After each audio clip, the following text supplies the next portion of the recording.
আপনাদের একটা মাহফিল ছিল,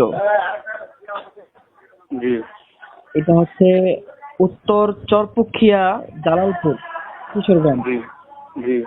মাহফিলটা আজকে হওয়ার কথা ছিল, এটা কি আজকে হবে না? মানে কোথা থেকে বলছিলেন? আমি ঢাকা যাত্রাবাড়ি থেকে বলছিলাম।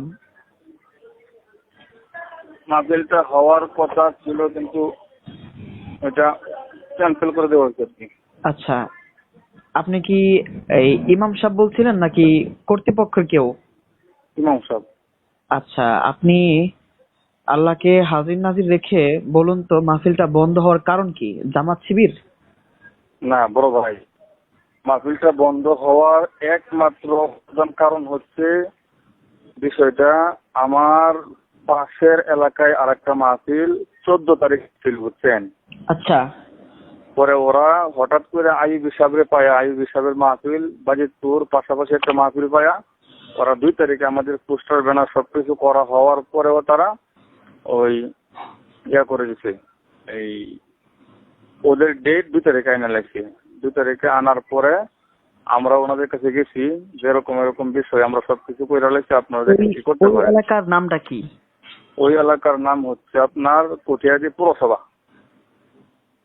পৌরসভা না? আচ্ছা। জি।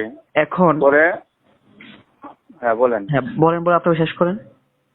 পরে ওরা আমাদের কাছে অনেক আসা যাওয়া করছে, বলছে যে আমরা মাহফিল ছোট, ওদের মাহফিল বড়, ওদেরটাই হবে, আমাদেরটাই ক্যান্সেল হবে। পরে দেখা গেল ওদের কর্তৃপক্ষ কেউ বিএনপির নেতা, সভাপতি, সেক্রেটারি এরকম করে ওরা এইভাবে না পাইরে বন্ধ করতে, পরে আপনার প্রশাসনের কাছে ডিসি অফিসে কাগজ জমা দিচ্ছে। বিএনপির তারা, তাই না? বিএনপির তারা। জি জি, অর্থাৎ আমার আচ্ছা শুনেন, এখন আজকে আপনাদের যে প্রধান অতিথি ছিল, উনি এইমাত্র পোস্ট করছে যে জামাত ক্ষমতা পাবার আগেই তাদের বিষ দাঁত দেখাতে শুরু করছে। তো উনি এটা কি অপবাদ দিছে না? জি জি জি